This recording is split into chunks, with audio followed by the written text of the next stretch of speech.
Mr.Sleepyman is a 3D platformer with collect-athon elements developed by solo devin Santi, and released in March of 2026. A normal playthrough of this game consists of running around, collecting shiny things, and causing as much mayhem as possible. Before talking about the speedrun itself, I'd like to go over the movement. In a speedrun like this, good movement is really important. Mr. Sleepyman's movement takes heavy inspiration from games like Super Mario 64, Mario Sunshine, and some Legend of Zelda in there as well.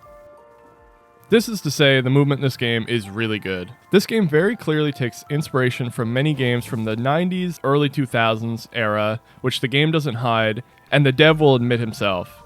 Before the timer even starts, we have to put the Mr. Sleepyman cartridge in to load the game. This brings up the actual title screen for Mr. Sleepyman, and the run begins as soon as we hit the start button. Our first area of the game is Tifi's hut, which we will immediately do a side jump trick to grab our blanket, which allows us to glide at the cost of some of our energy meter. Something funny to note is if you immediately run to the blanket, Tifi will have some unique dialogue about speedrunning. Oh, you're in a hurry now. You must be one of them speedrunners and making a valuable use of your time. Having a race with nobody. This trick can kind of be hard, since it's literally in the first 5 seconds. You'll probably be resetting here a lot, and that means putting in the game cartridge over and over and over. But realistically, it's only a couple seconds on every attempt, so it's not the end of the world if you miss it once or twice. Normally we have to grab a rock to break this window, but we can just clip through by side hopping and rolling in the right spot, exiting the hut. Enter Bedtime Town. Our first goal is to find a pillow as quickly as possible. The pillow allows us to attack, but more importantly, it allows us to dive and slide. This lets us do all sorts of fast movement, so we break into Grandma's house and steal hers. Now if that wasn't enough, now we're going to steal her car. The reason for this is one of the requirements to beat the game is to get everyone in the town mad at you at the same time. I'll go more into detail about this later, but for now we crash our car into the lake and make our way over to this bridge where we do a roll clip. Something I learned from doing this run was it's better to drive the car over to the other side of the river, because if you don't, one of the bedtime patrol guards will cross the bridge and grab you if you aren't fast enough on your clip. If you get put in jail, the run is completely dead. If you drive the car across the lake, the NPC will instead be running away, fearing for their life. The sewer section is where this game's movement really shines, and here we make heavy use of movement tech, where if we roll off a ledge and dive, since we rolled instead of jumping, we're still able to pull out the blanket and glide, and we can use our momentum to zoom through the section.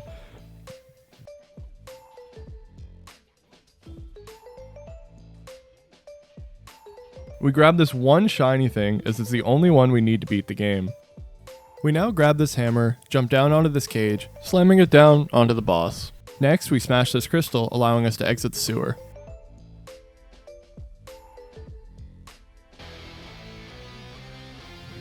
Since we are now wanted from stealing the car earlier, there'll be a searchlight trying to find us. After being caught by it, a well-timed dive will destroy the light, causing even more havoc. Mistiming this dive will have you be grabbed by this arm, again sending you to prison and ending your run. Lastly, we run across Bedtime Town and smash the general store cash register. Then, we let everyone beat us to death, taking us to Nowhere Land. Unlike the last section, there isn't a whole lot going on here. We grab this old cartridge, put it into the console, and use our one shiny thing to repair the TV, causing a cutscene. Come on, Sleepy. I don't know why you keep messing with that thing. You're not gonna... Hey. After this cutscene, we play as Tifi. All we need to do is find the music notes in order to remember a song. Playing this song will trigger another cutscene, or more specifically an auto-scroller section where a music video plays.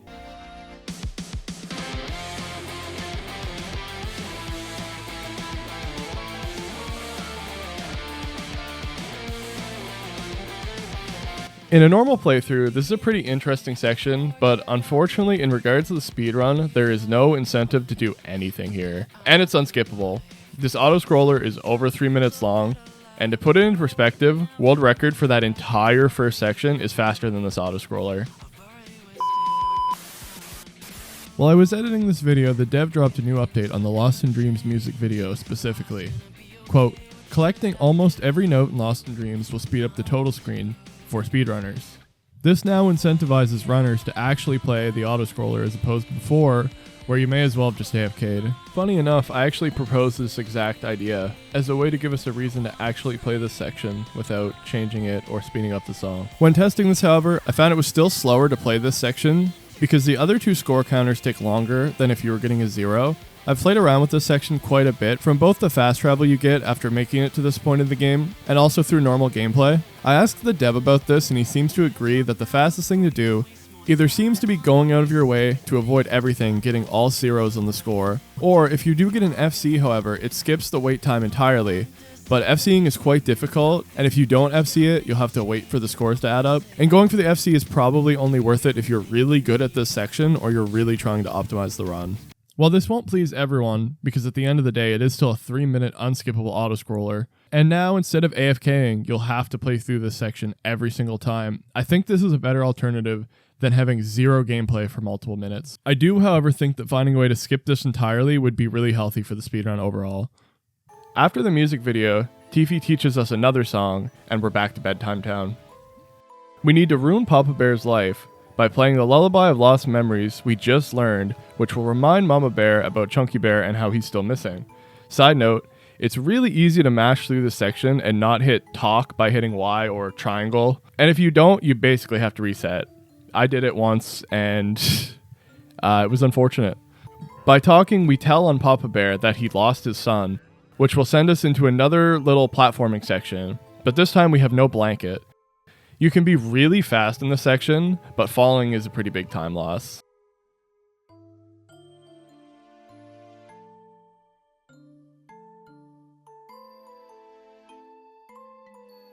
Now, with the entire town rightfully mad at you, we need to climb the clock tower.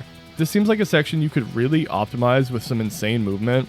The villagers are a lot faster than you here, but since you do have to wait for them to climb the tower as well, I'm not sure how fast you would have to be before you still have to wait for everyone. You would have to be very fast for this to be the case though. The section is something that could be looked into more for sure if somebody's really trying to optimize this run.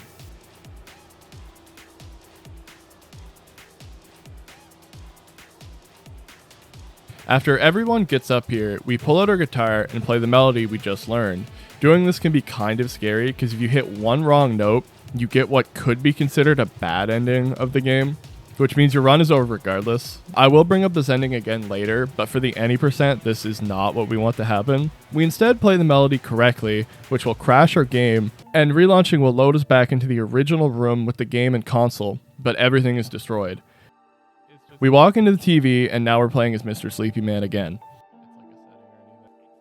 We walk through a few hallways and turn this corner, activating a cutscene showing corrupted Tiffy.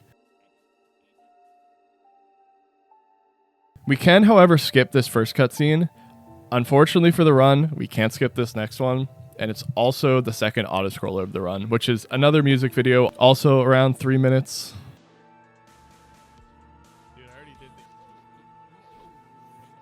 After it's over, we plug in the broken cartridge, activating the final boss, this corrupted fusion of Tiffy and the console itself.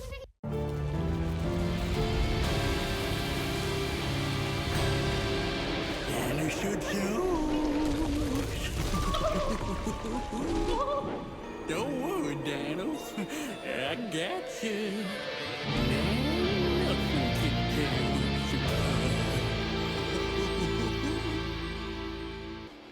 The first phase of this fight is really easy. We just chain some jump dives to close the eyes, unplug the cord, and repeat on the other side. Second phase is a little bit harder, and there's a few ways that we can do this. The idea is to hit the little enemies back at the boss. Once you do enough damage, he'll do his hand grab attack. We can also speed this up by walking up to him and just hitting him, but standing on the purple goo will rapidly deplete our stamina. Once he does the attack, he'll break the TV and you can go unplug him. You'll notice also that as you're fighting him in this phase, the stuff to make a bowl of cereal will appear. If you construct this bowl while fighting him, you can grab it, and when he does his hand attack, dodge it, and then go unplug him.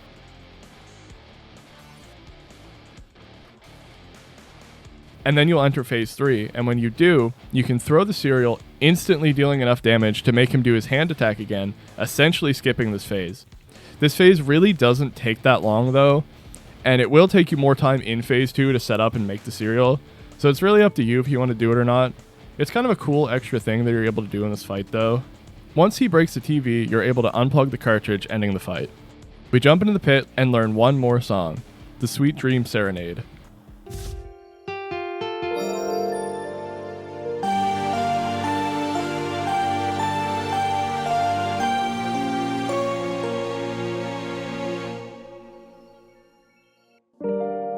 What was that, Sleepy?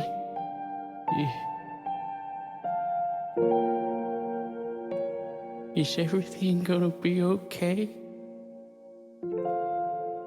Playing this song for Tiffy will bring us to this big open field where Tiffy is sleeping under a tree. We complete the run by breaking a bowl of cereal over his head, waking him up, taking him out of the dream, and that's time. No. Yeah, I've done it before. But that second, yeah, that's pretty good. Not bad.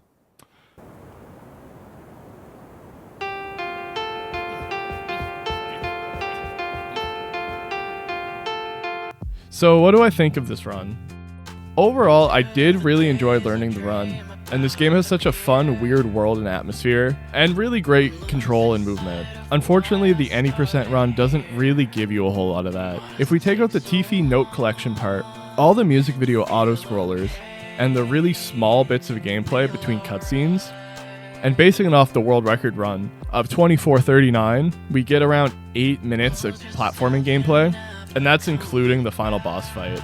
That's really unfortunate for an almost 24-minute long run. It's honestly too bad because mechanically it's such a solid platformer, but the speedrun really doesn't let you engage with it that much. As far as a normal playthrough of this game goes, I would highly recommend it. The game is just oozing charm, and it really is enjoyable to play, and I would highly recommend everybody give it a try. The Steam page for this game is going to be in the link in the description, and this game will be coming to the Switch very soon. The world record for this category is just over 6 minutes, and it's basically just taking any %, slightly changing the route, and skipping all the cutscenes. The biggest difference being that we never get the guitar, so instead we have to flood the Bear family's house, glide onto the roof. Once we do that, we climb the tower like normal, and since we don't have the guitar, we get the bad ending I mentioned earlier. After that, we just kind of walk up here, and that's time. This run fixes most of the issues with any %, and even asking the world record holder for both categories, they'll tell you that this is by far the more enjoyable run. And while I normally just like to look at the any % for videos like these, it is something I felt like I needed to mention because it really is just a slightly rerouted, condensed version of the any % run, with the biggest downside in my opinion being that you don't get to fight the boss at the end. I'm personally not a super big fan of really short speedruns like this, but if you're going to try and run this game, objectively this is the better run of the two. Lastly, there is a collect all shiny things, which I haven't really looked into all that much, but the world record sits at just over an hour and 11 minutes, which makes sitting through the cutscenes not nearly as bad, but I'm not going to go over that today, because I don't want to make the video too long, and it's not something I really looked into all that much.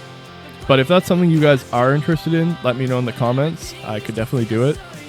And with that being said, that is the Mr. Sleepyman speedrun. I really hope you guys enjoyed this video. If you have any games you want me to try and take a look at, I'd love to hear about them in the comments. And yeah, thank you guys for watching. Hope you all have a good one. Peace.